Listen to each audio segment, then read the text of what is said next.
እኔ በህቴ ሩታ ከመጣ ከዚህም በላይ እስከ ማሳሰር ደረጃ ሁላ ሊሄድ ይችላል። አንተ ብቻ አይደለም በአንተ ዙሪያ ያላችሁ አንተም ብሩኬም ሁላችሁም እስከ ማሳሰር ደረጃ። ሄርሜላ አብርሽ ጋር ሽምግልና ልትልክ ነው፣ ሽማግሌ ልትልክ ነው። አርገዛለች ነው ወይስ ምንድነው? እኔ አሁን እያወራሻለሽ ነገር ግራ እያጋባኝ ነው ያለው። በዚህ አማንን ለማሳደግ የለፋሁት 2 ዓመት ከምናምን ነው አይደለ? የለፋሁትን ልፋት እኔ አውቀዋለሁ። ሩታ ደግሞ ልጇን ያላባትን ትታሳድገው አልፈልግም። ዝና ከተፈጠረ ወይ የሆነ ነገር ከተባለ ነው እንጂ እኔ እርጉዝም ትሁን ምን ይወጣ ነገር ከምን ይወጣ ነገር እንዴት ነው ሴት ልጅ አንደኛ ነገር ሽምግልና ምን ልትልክ የምችለው?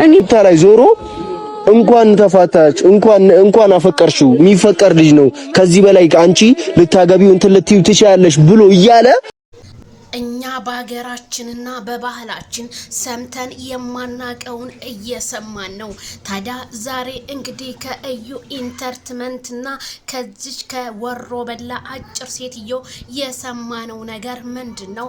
ሄርሜላ ሽማግሌ ልትልክ ነው። አቤት ቅሌት፣ አቤት ውርደት። አብርሃም ቤተሰቦች ጋር ሽማግሌዎቹስ የሚሄዱት እነማን ናቸው? እንዴት ናቸው? ትዳር ሽማግሌ ተልኮ ነው እንዴ? እኛ የምናቀው ወንድ ልጅ ሽማግሌ ሲልክ ነበር ሴት ጋር። የቡታጅራ ግን ባህል የሴት ቤተሰብ ወንድ ጋር ሲሄድ ነው እየሰማን ያለ ነው። ታዲያ የማታፍረው ሄርሜላ ዛሬም አይኗን በጨው እጥባ አድርጋ ሽማግሌ ልትልክ እንደሆነ ተሰማ። ጉድ ነው ዘንድሮ፣ ጉድ ነው፣ ጉድ ነው፣ ጉድ ነው።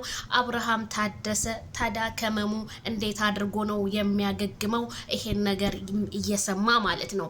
እንዲሁም የሩታ ዘመድ ነኝ አክስት ነኝ ተብዬዋ ዛቻ ለአቤላ ወደ ክስ እንሄዳለን ጭራሽ ነጫጭ ልብስ ለብሰው ነው የመጡት ስትል ቢሰማም ግን ታዲያ እህቴዋ ጥቁር ልብስ ለብሰው ይንጦይ ስልሽ እኔ ከዚሁ አሳስብሻለሁ። የሩታ አክስት ተብዬዋ እባክዎን ክብሮትን ይጠብቁ፣ በክብር ቢቀመጡ እንደኔ መልካም ይመስለኛል።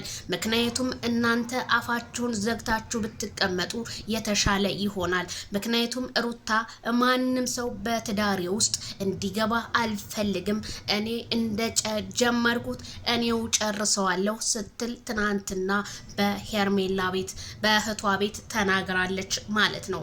ስለዚህ እናንተ ደግሞ ምን ይጠበስ ነው በእህቴ የመጣ እያሉ እንግዲህ የሩታ ፋሚሊዎች ዛቻ ለአቤላና እንዲሁም በአቤላ ዙሪያ ላሉ ጓደኞቹ ዛቻቸውን ወደ ፖሊስ እናቀነቅናለን እያሉ መሆኑ ቢሰማም ግን አብርሃም ይሄንን ምላሽ እንዴት አድርጎ እንደሚመልስ በጣም ግራ እንደተጋባ ነው እንግዲህ የሰማነው ማለት ነው። አብርሃም እንግዲህ ምን እንደሚል እስኪ እንሰማለንም። ምንም እንግዲህ ግራ ገብቶታል ልጁ። ምክንያቱም ያም እየመጣ ፈቀርኩ ያም እየመጣ ጭራሽ አሁንማ ሽማግሌ ከተባለ ሽማግሌዎቹን ደግሞ እንዴት አድርጎ እንደሚመልሳቸውና ሩታ እዚህ ውስጥ ይሄ ነገር በጣም እንደከበዳትና ምን ብላ ቃላት እንዳጣችለት ነው ትናንትና ስትናገር የነበረው። ምክንያቱም ትዳር በልምምጥ ሳይሆን ትዳር ስትዋደጂ ስትፋቀሪ ነው እንጂ እውነተኛ ፍቅር ከሌለሽ ሁሉም ነገር ባዶ ነው። ስለዚህ የሩታን ህይወትን ለመበጥበጥ የተነሱት የሶሻል ሚዲያ ሰዎች ሳይሆኑ በሩታ ዙሪያ ያሉ ቤተሰብነን ተብዮች፣ አንዳንድ ዘመርነን ተብዮች፣ አሽቃባጮች እነሱም እያሽቃበጡ ልጅቷን ወደ አልሆነ ነገር እየገፋፏት እንደሆነ በቪዲዮ እያየን ነው። እንደዚህ በተለያየ ሶሻል ሚዲያ ላይ እየመጣችሁ ከምታሽቃብጡ እነሱን ብታስታርቁ አይሻላችሁም ወይ ስላችሁ ከዚሁ አሳስባለሁ። ዛቻ ምንም አያደርግም። ነገሮችን በተግባር አድርጋችሁ የሶሻል ሚዲያ ሰው ለሩታ እንደሚጨነቅላት እናንተም ተጨንቃችሁ ከባሏ ጋር የሚፈጠረውን ስምምነት እንጂ አብርሃም ሴቶችን እየሄደ ሳሙኝ አላለም። እነሱ እየመጡበት አፈቀርኩ እያሉት እየሳሙት እንጂ ሲስሙት ደግሞ ይሄንን ነገር ማስተካከልም መወሰንም ቁርጥ ያለ በቃ የምትችለው ሩታ ናት። ትዳሬ ይከበር ካለች ማለት ነው። ግን ትዳራቸው እንዳይከበር አብርሃምና እሷ እየተመላለሱ እየተናናቁ ለተለያዩ ዩቲዩበሮች የገቢ ምንጮች እንደሆኑ አስረግጬ እነግራቸዋለሁ። እነሱ ከሌሉ ሶሻል ሚዲያ ባዶ ነው። ስለዚህ ልጇን ታሳድግበት።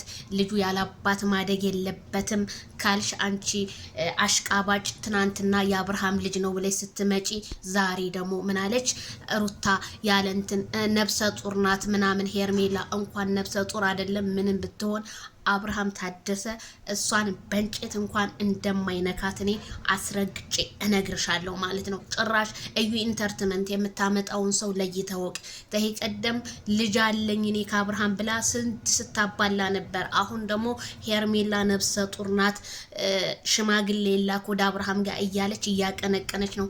ሴራቸውን እየጠመጠሙ አሁን ደግሞ እኔ የሰማሁት ሽማግሌ ልከው አብርሃምን በሄርሜላ እጅ ሊያስገቡ ነው። ስለዚህ ይሄንን ነገር ከመሆኑ በፊት ሩታ ንቂ። የደወለልሽ ሁሉ ያወራሽ ሁሉ ጓደኛሽ ወይም ጠበቃሽ ወይም ያንቺ ሊሆን አይችልም። ሊሆን የሚችለው አብርሃም ታደሰና አብርሃም ታደሰ ነው። ሌላው ነገር ከህይወትሽ ኢግኖር አድርገሽ እኔ የምትስማሚበትን ነገር ብታመጪ እሱም መጥቶ ሲጠይቅሽ ልጅ ሲልሽ እሺ ብለሽ በሩን ብትከፍችለት ሰላም እንደሚመጣ ነው እኔ የምነግርሽ። ቤተሰብዬ ኮሜንታተሮችም ሀሳብ አስተያየታችሁን በዚህ በቪዲዮ ስር ስጡ፣ ላይክ ሼር እያደረጋችሁ ማለት ነው።